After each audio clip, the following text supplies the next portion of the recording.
सुप्रभात मुलांनो. शाळा बंद पण शिक्षण सुरू या उपक्रमात आपल्या सर्वांचं स्वागत. आपण काल मराठ्यांचा स्वातंत्र्य संग्राम यामध्ये कोणत्या कोणत्या गोष्टी पाहिल्या रे आपण? कोण सांगेल मला? प्रथम आधी मराठ्यांचा स्वातंत्र्य संग्राम म्हणजे काय? हात वरती करताय का कोण? मराठ्यांचा स्वातंत्र्य संग्राम म्हणजे काय? मी सांगते. की छत्रपती शिवाजी महाराजांच्या मृत्यूनंतर छत्रपती संभाजी महाराज, छत्रपती राजाराम महाराज आणि त्यांच्या पत्नी महाराणी ताराबाई यांनी आपल्या राज्याच्या रक्षणासाठी मुघलांशी सतत 27 वर्ष प्रखर लढा दिला आणि या 27 वर्षाच्या प्रखर लढ्याला मराठ्यांचा स्वातंत्र्य संग्राम असे म्हणतात. तर काल आपण संभाजी राजांनी कशा प्रकारे मुघलांना लढा दिला, मुघलांशी लढाई केली, किती वेळा त्यांना एक लढाई चालू असताना दुसरीकडे ती सोडून दुसरीकडे जावं लागलं, किती वेळा ते संकटात सापडले, मग त्यांना मारण्याचा औरंगजेबाने कसा प्रयत्न केला, हे सगळं आपण काल पाहिलेले आहे. आता मला जरा थोडस काल आपण काय काय पाहिलं संभाजी राजांच्या विषयी ते मला थोडक्यात सांगायचं आहे. संभाजी महाराजांचा जन्म केव्हा व कोठे झाला? कोण सांगेल?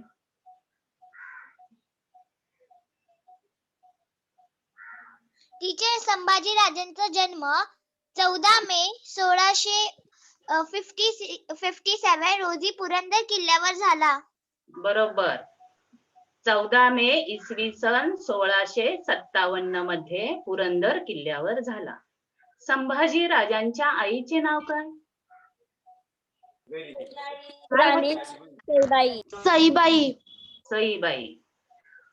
संभाजी राजांच्या पत्नीचे नाव काय? येसुबाई. येसुबाई. येसुबाई. बर. संभाजी महाराजांना औरंगजेबाने हाल हाल करून मारले. कोणता दिवस होता तो?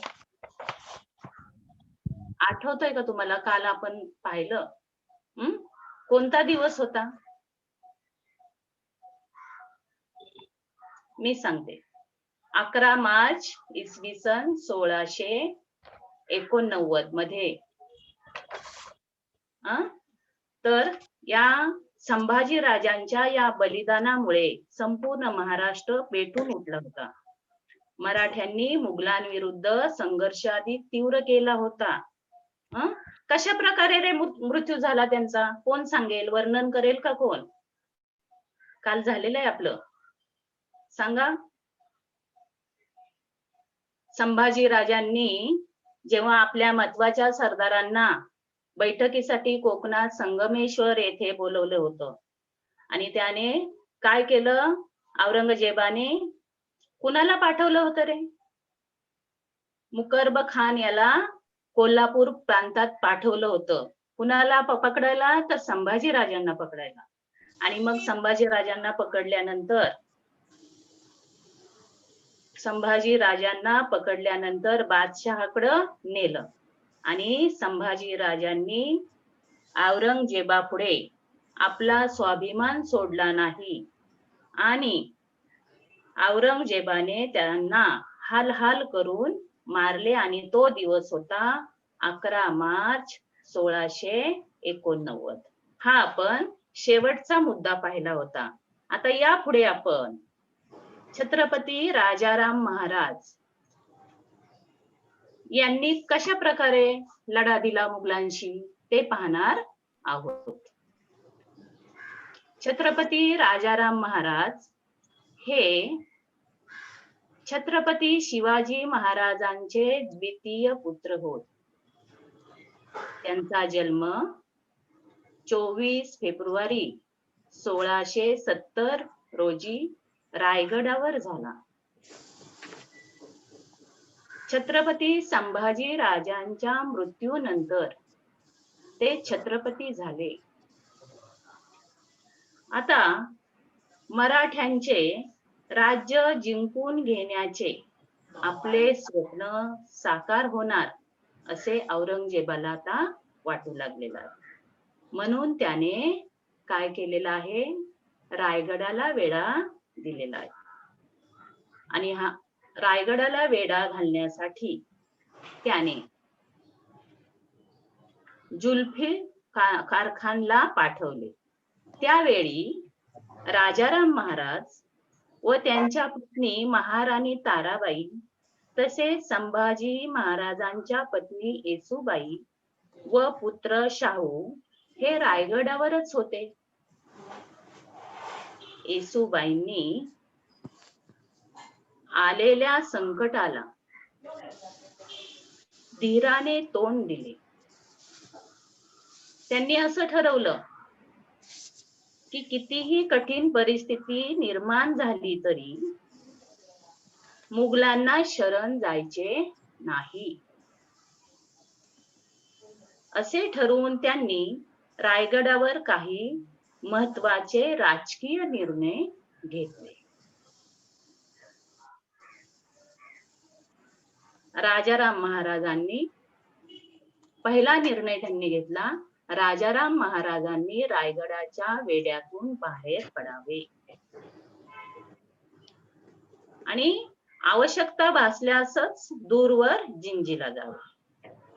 दुसरा निर्णय घेतला त्यांनी, हा जिंजी किल्ला दिसतोय तुम्हाला, दुसरा निर्णय घेतलेला आहे त्यांनी, महाराणी ताराबाई यांनी आपल्या नेतृत्वाखाली काही निवडक सहकार्याच्या मदतीने रायगड लढवावा असे धोरण ठरवण्यात आले. येसूबाईंनी आपल्या मुलाला छत्रपती पदावर न बसवता राजाराम महाराजांना छत्रपती बनवायचा निर्णय घेतला. हा येसूबाईंचा निर्णय स्वराज्य प्रेमाचे व परागकोटीच्या स्वार्थ त्यागाचे उदाहरण होय. त्यांनी स्वतःच्या पुत्राचा व स्वतःचा विचार न करता मराठ्यांच्या छत्रपती सुरक्षित ठेवले. आता मला थोडेसे उत्तर द्या. छत्रपती शिवाजी महाराजांचे द्वितीय पुत्र कोण? मॅम मी धनश्री सांगू? एकाच वेळेस उत्तर द्यायचं एकाने. मी धनश्री सांगू? सांग. छत्रपती राजाराम महाराज. बर, छत्रपती राजाराम महाराजांचा जन्म केव्हा व कोठे झाला? मी सांगू का? सांग. 24 फेब्रुवारी 1970 रोजी रायगडावर झाला. छान. औरंगजेबाने रायगडाला वेढा घालण्यासाठी कोणाला पाठवले होते? मी धनश्री. सांग. जुल्फिर खानाला पाठवले होते. बरोबर. राजाराम महाराजांच्या पत्नीचे नाव काय? सांगा. पत्नीचे नाव काय छत्रपती राजाराम महाराजांच्या? ताराबाई. महाराणी ताराबाई. संभाजी महाराजांचे पुत्र कोण? काय नाव आहे संभाजी महाराजांच्या मुलाचं? मी सांगू का धनश्री? शाहू महाराज. धनश्री सांगते सगळी उत्तरं, दुसरं कोण सांगत नाही का? येसूबाईंनी कोणाला छत्रपती बनवले रे? शाहू महाराजांना बनवले की राजाराम महाराजांना बनवले? मी सांगू उत्कर्ष? सांग. राजाराम महाराजांना. राजाराम महाराजांना बनवले. पुढचा मुद्दा आहे राजाराम महाराजांचे जिंजीला प्रयाण. 5 एप्रिल इसवी सन 1689 मध्ये राजाराम महाराज रायगडाच्या वेढ्यातून सुटले व पुढे पन्हाळ्याला गेले. परंतु मुघलांनी पन्हाळ्यास देखील वेढा दिला. अंधाऱ्या रात्रीचा फायदा घेऊन महाराज पन्हाळ्याच्या वेढ्यातून सुटले व त्यांनी दक्षिणेत जिंजीला जाण्याचा निर्णय घेतला. जिंजी हा किल्ला जिंकून घेणे मुघलांना सोपे नव्हते. राजाराम महाराज, प्रल्हाद निराजी, खंडो बल्लाळ, रूपाजी भोसले इत्यादी विश्वासू लोकांना बरोबर घेऊन जिंजीस पोहोचले. पुढचा मुद्दा पाहणार आहोत आपण, मराठ्यांच्या हालचाली. मुघल शक्ती पुढे रायगड जास्त काळ लढविणे कठीण होते. मुघलांनी नोव्हेंबर 1689 मध्ये रायगड आपल्या ताब्यात घेतला आणि महाराणी येसूबाई व पुत्र शाहू यांना कैद केले. रायगड आपल्या ताब्यात घेतल्यानंतर जिंजीला जाताना राजाराम महाराजांनी मुघलांविरुद्धच्या संघर्षाची जबाबदारी रामचंद्र पंत, अमात्य शंकराजी नारायण सचिव, संताजी घोरपडे, धनाजी जाधव यांच्याकडे सोपवली होती. मराठ्यांच्या दृष्टीने ही परिस्थिती अतिशय बिकट व आणीबाणीची होती. औरंगजेबाने शिवाजी महाराजांनी बंद केलेली वतने व जहागिरी देऊन मराठी सरदारांना आपल्या बाजूने वळवून घेतले होते. त्यामुळे बरेच मराठे सरदार मुघलांना जाऊन मिळाले होते. त्याला शह देण्यासाठी राजाराम महाराजांनी तेच तंत्र वापरले. मुघल प्रदेश जिंकण्यास त्या प्रदेशाची जहागीर तो प्रदेश जिंकणाऱ्या सरदारासच दिली जाईल असे आश्वासन देण्यात आले. महाराजांच्या या आश्वासनानंतर अनेक शूर पराक्रमी सरदार पुढे आले.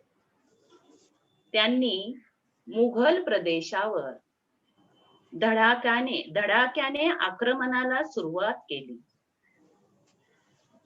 संताजी व धनाजी या दोघांनी शिवाजी महाराजांच्या गनिमी कावा या युद्ध तंत्राचा वापर करण्यास सुरुवात केली.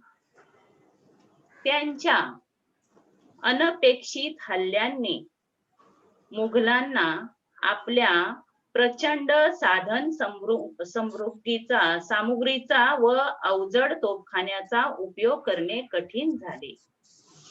किल्ले, प्रदेश, खजिना ताब्यात नसतानाही मराठ्यांनी मुघलांना सळो की पळो करून सोडले. एकदा तर संताजी घोरपडे व विठोजी चव्हाण यांनी बादशहाच्या छावणीवर अचानक हल्ला करून त्यांच्या तंबूवरील सोन्याचा कळसच कापून आणला होता. आता मला थोडीशी उत्तर द्या मुलांनो. मुघलांनी कोणता किल्ला ताब्यात घेऊन महाराणी येसूबाई आणि शाहू महाराज यांना कैद केले होते? कोणता किल्ला ताब्यात घेऊन? मी सांगू का धनश्री? धनश्री तू सगळी उत्तर, बाकीचे नाही सांगत. सांग तू. टीचर, मुघलांनी नोव्हेंबर 1689 मध्ये रायगड ताब्यात घेतलेला. बर. जिंजीला जाताना राजाराम महाराजांनी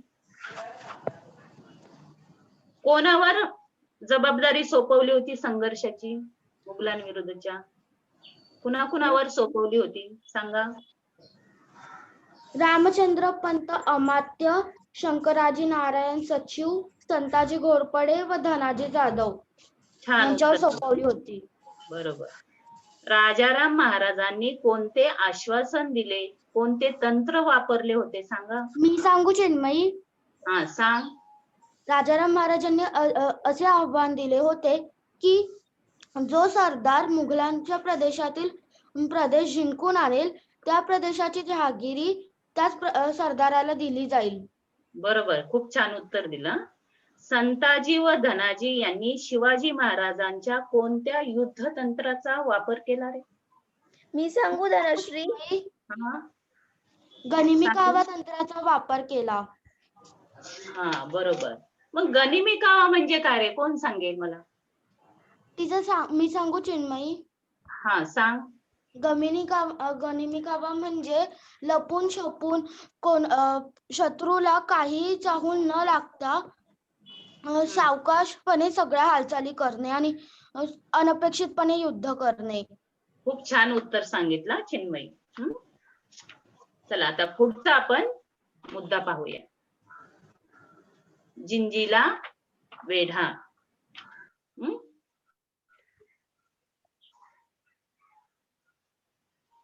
पुढचा मुद्दा आहे जिंजीला वेढा. रायगड ताब्यात घेतल्यावर बादशहाने जुल्फिकार खानला दक्षिणेस जिंजीच्या स्वारीवर पाठवले.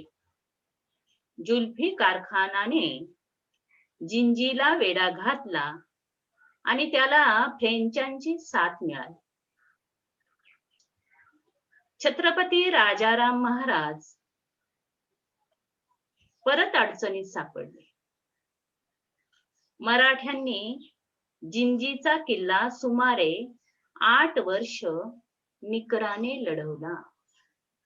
अखेरीस राजाराम महाराज वेढ्यातून बाहेर पडून महाराष्ट्रात परत आले.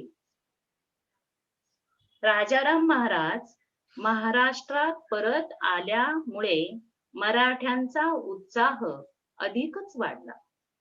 त्यांनी मुघलांच्या ताब्यात असलेल्या खानदेश, वराड, बागलान या प्रदेशांवर हल्ले चढवले.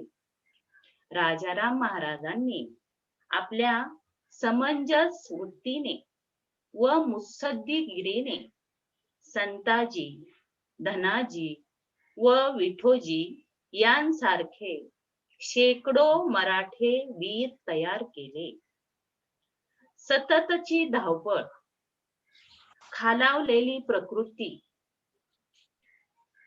यामुळे 2 मार्च 1700 मध्ये राजाराम महाराजांचे अल्पशा आजाराने सिंहगडावर निधन झाले. राजाराम महाराज हे शांत स्वभावाचे होते. ते विचारी आणि मनमिळावू स्वभावाचे होते.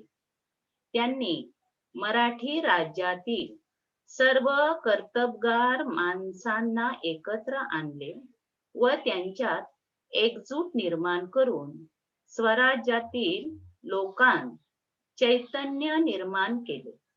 राज्यकारभाराची घडी व्यवस्थित बसविण्याचा प्रयत्न केला.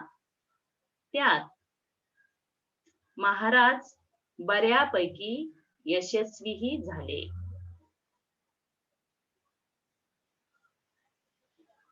छत्रपती संभाजी महाराजांच्या मृत्यूनंतर 11 वर्ष त्यांनी औरंगजेबाला मोठ्या धीराने, संयमाने व चिकाटीने टक्कर दिली.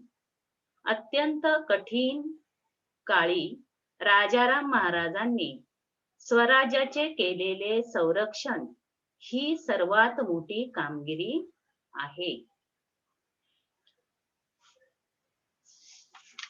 पुढचा टॉपिक पाहूया आपण आता. महाराणी ताराबाई.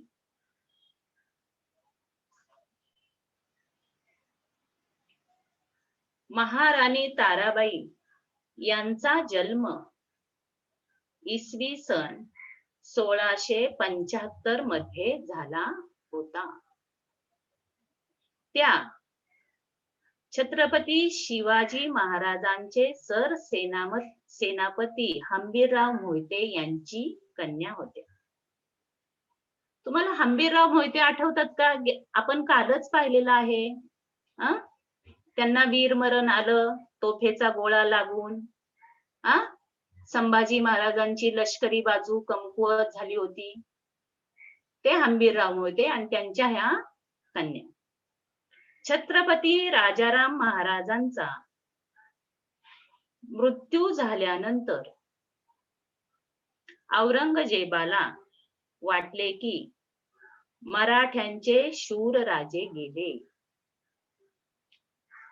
औरंगजेब लढाया मागून लढाया जिंकत होता, पण त्याला मराठ्यांविरुद्धचे युद्ध मात्र जिंकता येत नव्हते. छत्रपती राजाराम महाराजांच्या मृत्यूनंतर अतिशय अवघड परिस्थितीमध्ये स्वराज्याच्या राज्यकारभाराची सर्व सूत्रे हाती आल्यावर खचून न जाता महाराणी ताराबाईंनी मुघलांशी यशस्वी लढा दिला.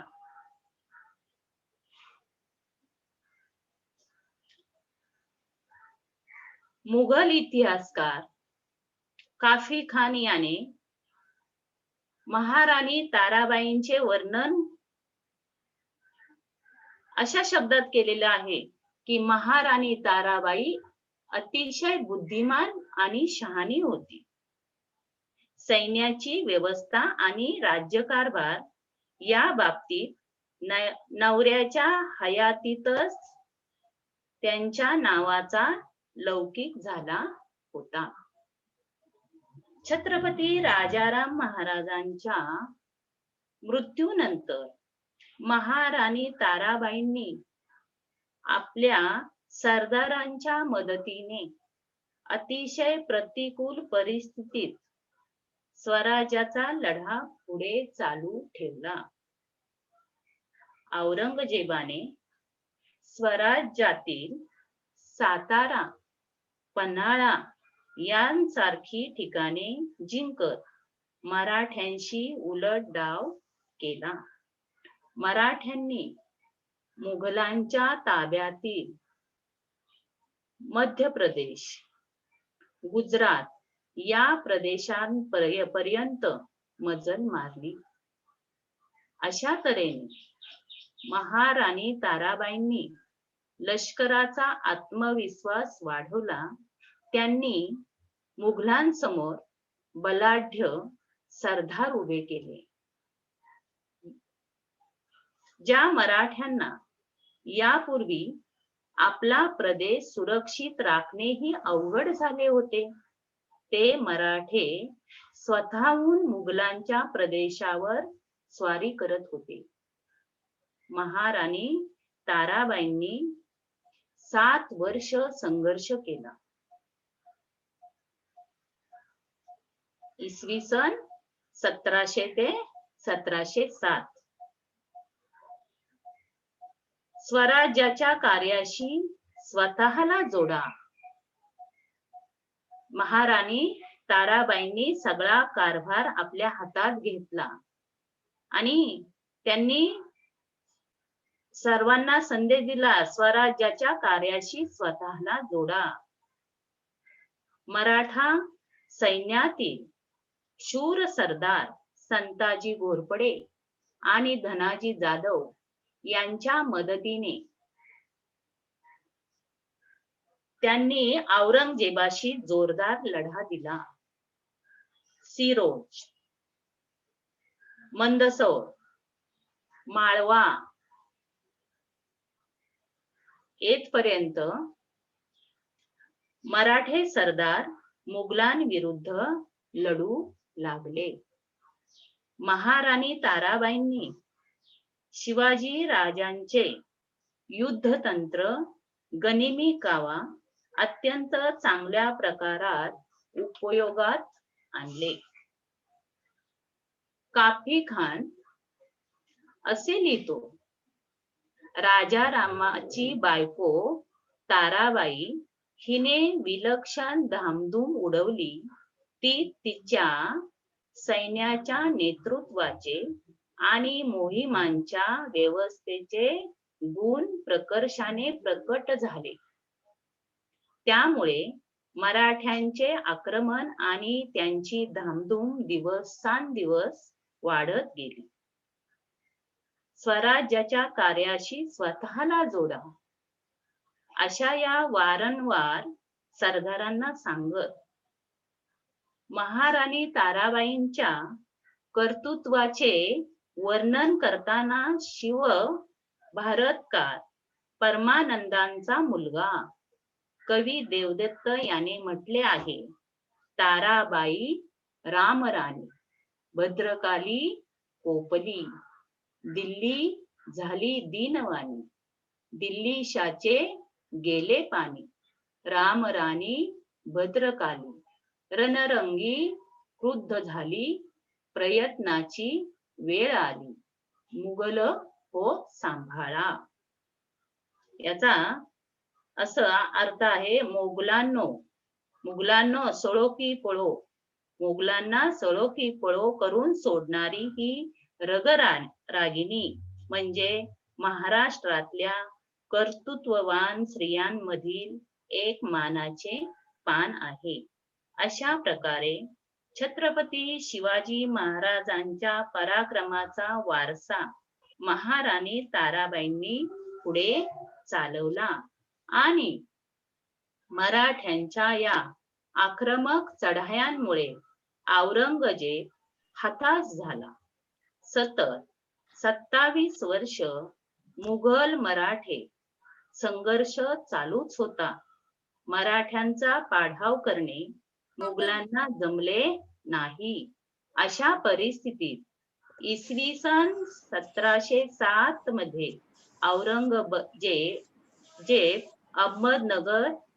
औरंगजेबाचा अहमदनगर येथे मृत्यू झाला आणि त्याच्या मृत्यू बरोबरच हा मराठ्यांचा स्वातंत्र्य संग्राम समाप्त झाला.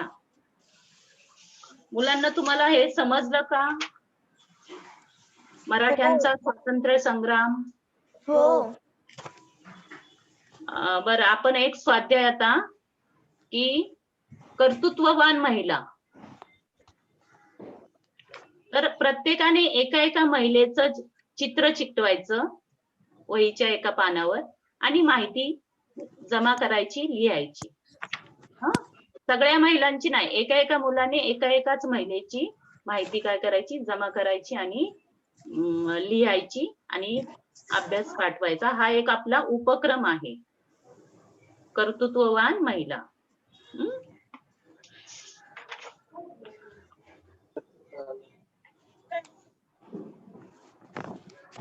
हा रेखा मॅडम.